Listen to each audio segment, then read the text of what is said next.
right. And now, what about the next book? You mentioned you had another idea for a second book. What is that? Right.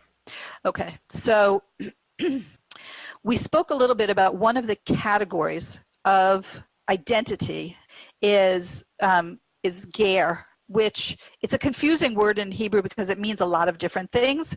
But in this case, I mean the righteous Gentile. What do I mean? I mean a person who does not convert to Judaism, does not have the obligation of a Jew regarding the 613 mitzvot, but is completely, for lack of a better word, kosher in the eyes of God. That the Torah has a message for Jews and for non-Jews.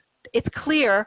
We have a saying that the Torah is the blueprint for creation, and that means that there's information in the Torah that relates to the whole world, not just to the tiny little people that we call the Jewish people today. And so this Torah identity, this Torah-based identity, is something that the rabbis have talked about for a long time, saying we know there are people in the world who are completely in alignment with what the Torah asks of non-Jews, and they were historically, they're part of the Bible, they're part of Jewish history up until.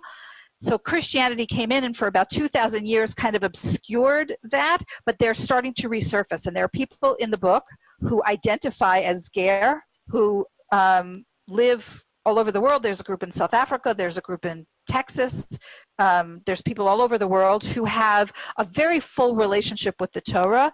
They're not Jews, they don't want to be Jews, they understand that's not their role.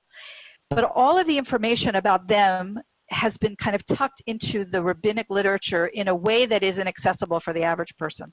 So the book that I'm working on with a rabbi for whom this population has been his own mission. His name is Rabbi David Katz, and he actually is also in the book.